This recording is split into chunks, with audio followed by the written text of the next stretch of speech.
우리가 살아가는 세상은 악한 일들이 너무나 많습니다.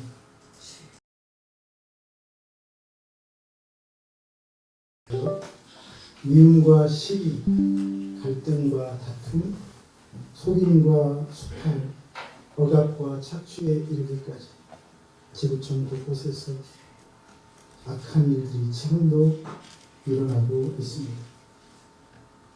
이런 현실 속에서 사람들의 마음은 점점 더 완악해집니다. 나를 지키려면 나도 강해져야지. 당한 만큼 되돌려주겠다. 참으면 손해야. 그러다 보니 세상은 점점 날카로워지고 사람과의 관계는 점점 차가워집니다. 그런데 하나님은 전혀 다른 길을 말씀해주고 있습니다. 악에게 지지 말고 손으로 악을 이기라. 이 말씀은 단순히 착하게 살라는 권면이 아닙니다.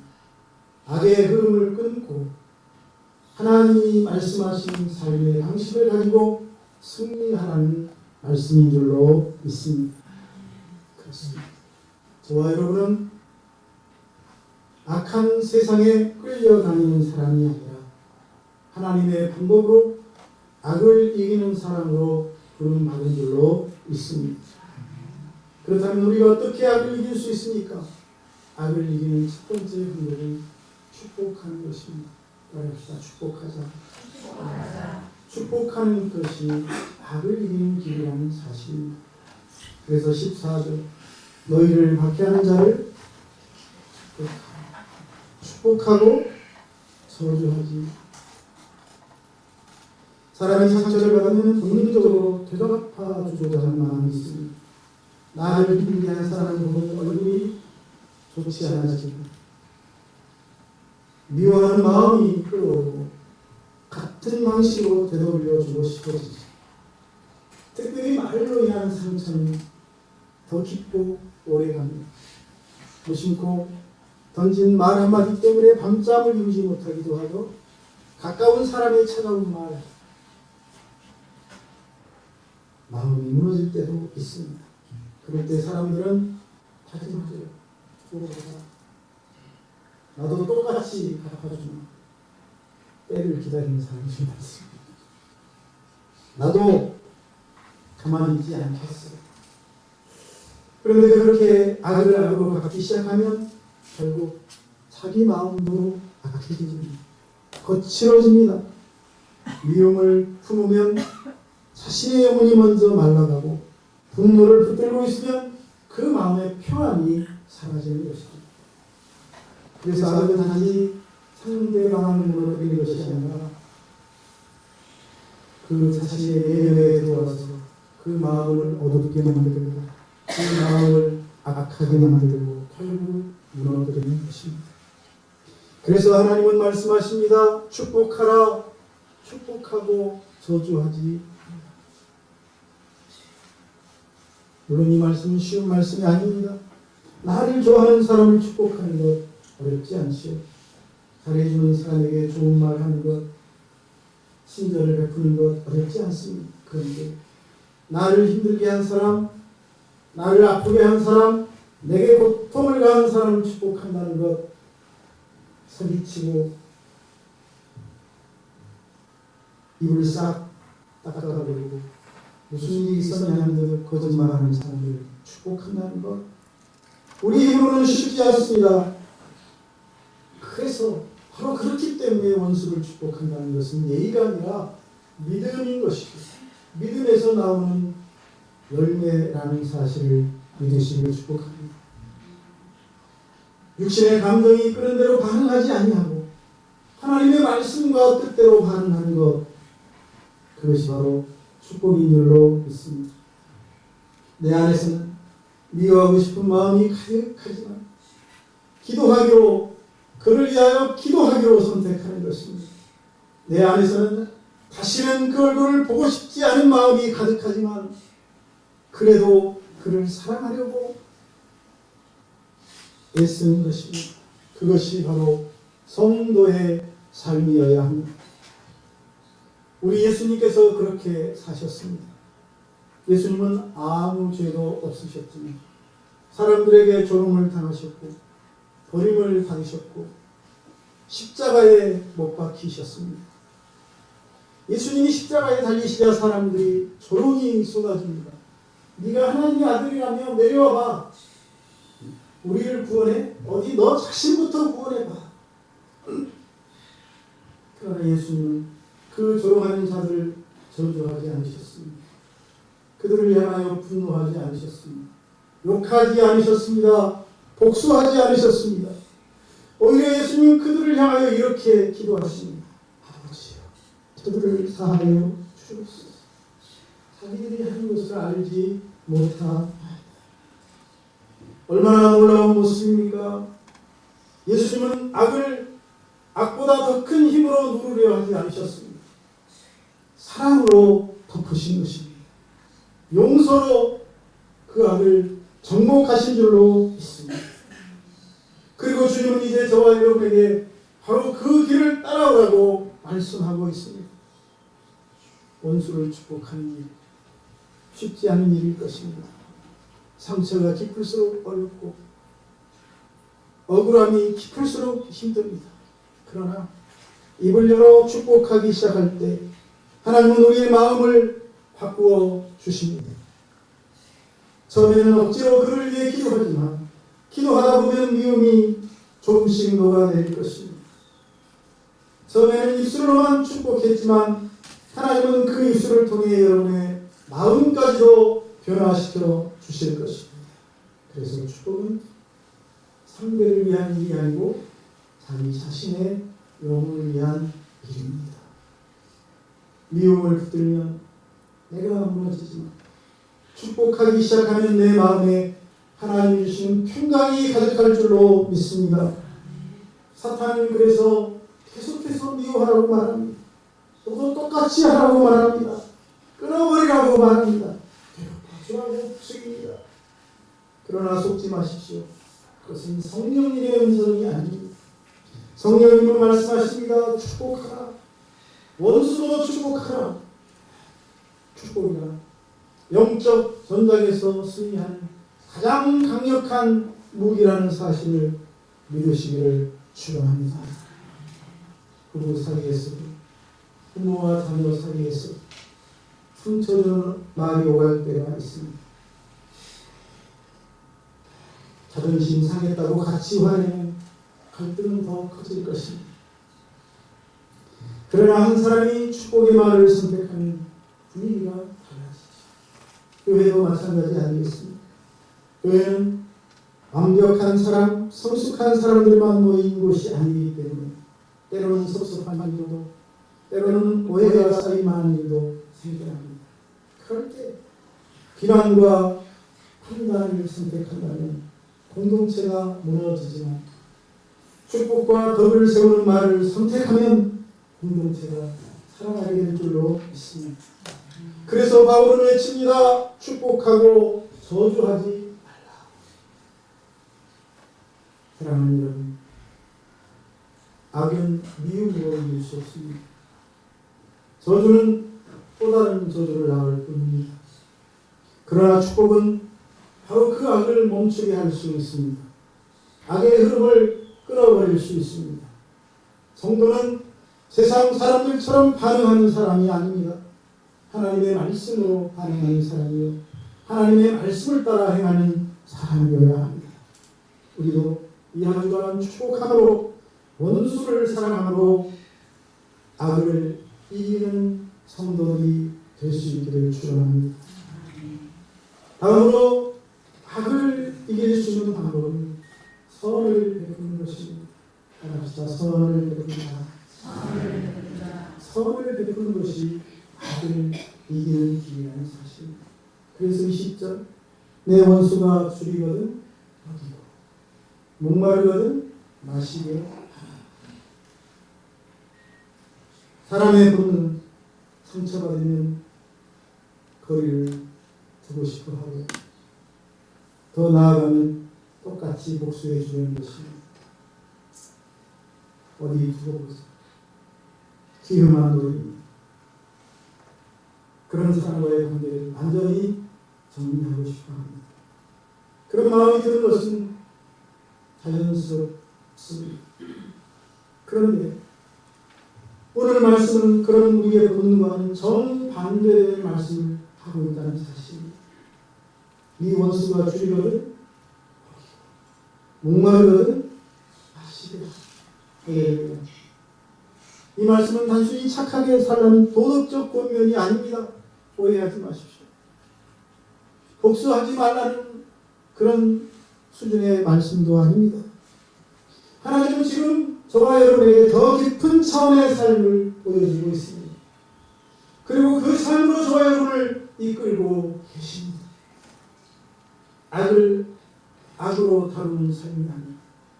악을 선으로 극복하는 더 깊은 차원의 삶으로 저와 여러분을 초청하고 있다는 사실. 세상은 말합니다. 강한 만큼 되돌려줘. 강하게 나가야 이길 수 있다. 참으면 더 강해. 그래서 사람들은 점점 더 날카로워지고 관계는 점점 더 어렵습니다. 그러나 하나님 나라의 방식은 그것이 아닙니다. 전혀 다릅니다. 선을 행하는 것이기 때문입니다. 여러분, 선을 행하는 것, 원수에게 선을 행하는 것, 결코 약한 자의 선택이 아닙니다. 힘없는 자의 선택도 아닙니다. 오히려 그 반대입니다. 가장 강한 자가 할 수 있는 선택인 줄로 믿습니다. 그리고 그것은 최고의 선택입니다. 선은 약함이 아니라 하나님의 방식으로 싸우는 능력이기 때문입니다. 선을 행하는 사람은 악의 흐름에서 빠져나올 수 있습니다. 악을 악으로 대응하면 계속해서 그 악의 틀 속에 갇히게 됩니다. 분노는 분노를 낳고 상처는 또 다른 상처로 공격합니다. 그러나 선을 선택하면 그 순간 악의 고리가 끊어지기 시작합니다. 죄의 사슬이 풀어지기 시작합니다. 그래서 선을 행하는 것은 단순한 친절이 아니라 영적 싸움의 승리의 비결인 줄로 믿습니다. 우리 주 예수께서 바로 그 길을 걸으셨습니다. 사람들은 예수님을 거부했고 조롱했고 십자가에 못 박았지. 그러면서 예수님은 악으로 반응하지 않으셨습니다. 오히려 사랑으로 반응하셨습니다. 그 모든 악을 다 받아내시고 사랑으로 덮으신 줄로 믿습니다. 원수를 향해 문을 하지 않으시고 원수들이 뻗는 모든 화살을 다 받으시고 용서의 문을 여신 줄로 믿습니다. 그 사랑의 절정이 바로 십자가입니다. 그러므로 주님의 뒤를 따르는 저와 여러분의 삶도 예수님의 삶과 동일해야 하겠습니다. 선을 행하는 것은 감정이 좋을 때만 하는 것이 아닙니다. 오히려 마음이 가장 힘들 때, 가장 고통스러울 때 선택해야 하는 일입니다. 내 안에 여전히 상처가 남아있어도 그 상처가 덧나고 진물이 흘러도 하나님의 말씀을 붙들고 먼저 손을 내미는 것입니다. 내 마음이 아직 정리가 되지 않고 가라앉지 않았어도 하나님 앞에서 선을 선택하는 것입니다. 그 작은 순종이 놀라운 하나님의 역사를 일으킨 줄로 믿습니다. 큰 변화는 큰 행동이 아니라 생각보다 작은 선에서 시작됩니다. 따뜻한 말 한마디, 먼저 건네는 인사, 작은 친절이 바로 그 변화의 시작일 수 있습니다. 그것이 굳어진 관계를 녹여내고 죄악의 사슬을 끊어내는 계기가 될 수 있습니다. 그래서 하나님은 우리에게 말씀하십니다. 네 원수가 줄이거든 먹이고 목마르거든 마시고. 이 말씀을 단순히 상대를 위한 것이고 치부하지 마십시오. 바로 우리 자신을 위한, 우리 자신을 살리기 위한 말씀인 줄로 믿습니다.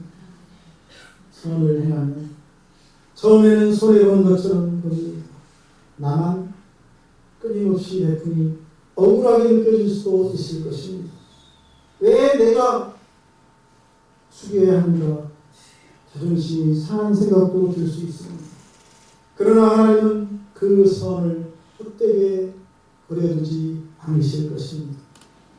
하나님은 우리가 선택한 그 작은 선을 통해 보이지 않는 곳에서 큰 역사를 준비하고 계십니다. 시간이 지나면 그래서 알게 됩니다. 그때 내가 선을 택한 것이 결국 자신을 살리게 되었다는 사실을 합니다. 그러므로 여러분, 우리는 감정으로 사는 사람이 아니라 말씀으로 사는 사람이라는 사실을 잊지 맙시다.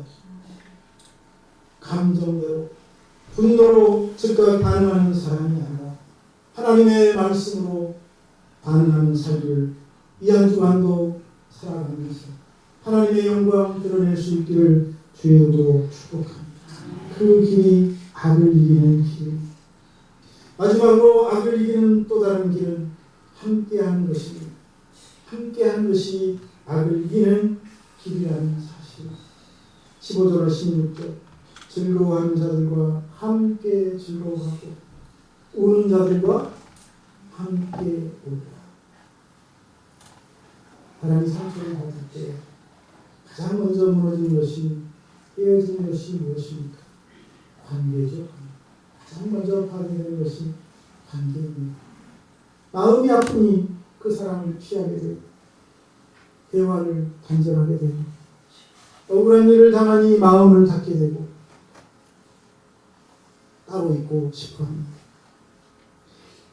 그래서 악은 단지 죄된 행동으로만 역사하는 것이 아니라 사람을 고립시켜 외톨이가 되게 합니다. 혼자 생각하게 만들고 혼자 아파하게 만들고 그로 인해 무리한 행동을 하게 만들고 누구에게도 따뜻한 마음을 갖지 못하도록 만듭니다. 그래서 복음은 정반대의 길을 보여주고 있습니다. 즐거워하는 자들과 함께 즐거워하고 우는 자들과 함께 우리라. 다시 말씀드리면 하나님은 우리를 혼자 신앙생활을 해야만 하는 존재로 부르지 않으셨습니다. 함께 교제하며 함께 울고 함께 웃으며 함께 살아가는 공동체로 부르신 줄로 믿습니다. 우리가 기쁨을 나누면 더 커지고 슬픔을 나누면 반이 된다고 합니다. 그러나 반대로 기쁨을 혼자 누리면 교만이 될 것이고 슬픔을 혼자 감당하려면 절망하고 좌절하게 될 것입니다. 그래서 하나님은 함께함을 통해 우리를 인도하시고 우리를 지키시고 우리에게 복을 주시는 줄로 믿습니다. 함께한다는 것, 그것은 단순히 옆에 있는 차원을 넘어섭니다. 마음을 여는 것이며 상대방의 삶 속에 들어가는 것이기 때문입니다. 기뻐하는 사람에게는 진심으로 마음을 다해서 함께 기뻐해줘. 내 길처럼. 슬퍼하는 사람에게는 함께 아파해 주는 것, 그것이 바로 예수의 복음이 만들어내는 역사입니다. 예수께서 바로 그렇게 우리와 함께 하셨습니다. 예수님은 우리의 고통과 괴로움을 내놓지 않으시고 멀리서 끝장만 끼고 지켜보지 않으시고 친히 찾아오셨습니다. 우리 가운데 들어오셨습니다. 우리와 함께 울고 웃으며 사셨고 우리의 눈물을 씻어주시고 우리의 고통을 대신 짊어지기까지 하셨습니다. 십자가가 바로 그런 함께함, 동행의 극치를 보여주고 있습니다. 그래서 교회는 단순한 모임이 아닙니다.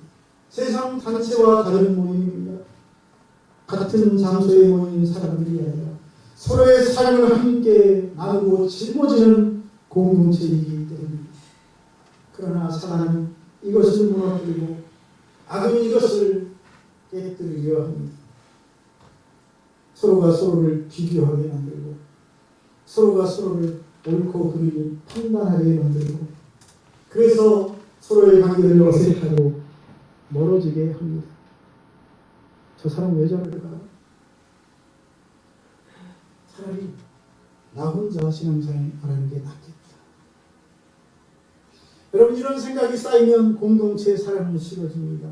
공동체는 약해집니다. 그래서 바울이 명령합니다. 함께 울고 함께 웃으라.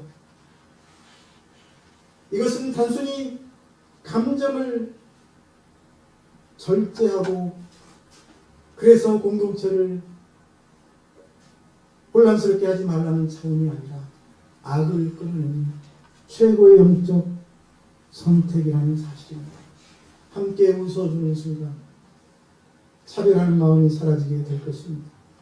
함께 울어주는 순간 서로 안에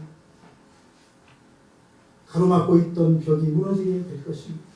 함께 손을 잡아주는 순간 외로움과 고통이 사라지게 될 줄로 믿습니다. 작은 몸이 큰 치유를 일으키게 될 것입니다.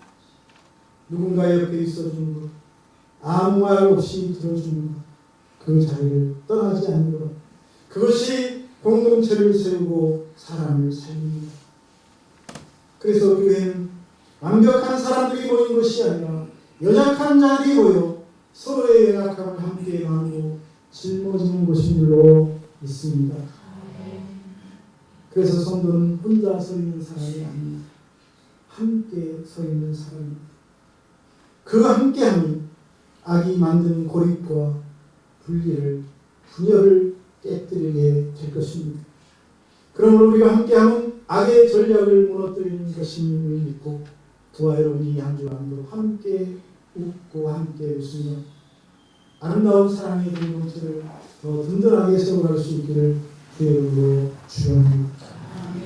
하나님, 오늘 말씀을 통해 이처럼 우리에게 세상 사람들과는 전혀 다른 차원의 삶을 보여주셨습니다. 축복함으로 악을 이기는 삶, 선을 행함으로 악을 극복하는 삶, 함께함으로 악에 대하여 승리하는 삶이 그것입니다. 우리가 왜 그렇게 살아야 합니까? 우리가 먼저 하나님으로부터 그 사랑을, 그 은혜를 입어보기 때문입니다. 우리가 원수되었을 때 하나님 우리를 버리지 않으셨습니다. 우리가 죄 가운데 있을 때 하나님 우리를 정죄하지 않으시고 복수하신 아들을 보내셨습니다. 예수님은 십자가에서 악의 악으로 대응하지 않으시고 사랑으로 그 악을 하셨습니다. 할렐루야. 그 사랑이 저와 여러분을 이기게 했습니다. 저와 여러분을 살렸습니다. 이제 이 은혜와 사랑을 입었으니 저와 여러분도 오늘 말씀처럼 차원이 다른 삶을 살아갈 수 있기를 주님의 이름으로 축복합니다. 기도하고 살아계신 하나님, 오늘 말씀을 통해 악을 이길 수 있는 보다 더 깊은 차원의 삶을 우리에게 말씀해 주시고 부족한 우리를 그 차원으로 초청해 주시니 감사합니다. 부족하지만 주님의 그 초청에 따라오기로 그 삶으로 나아갈 수 있도록 인도하여 주시옵소서. 우리 모두가 그의 악에게 지지 아니하고 승리하는 삶을 살아갈 수 있도록 역사하여 주옵소서. 예수님의 이름으로 기도하옵나이다. 아멘.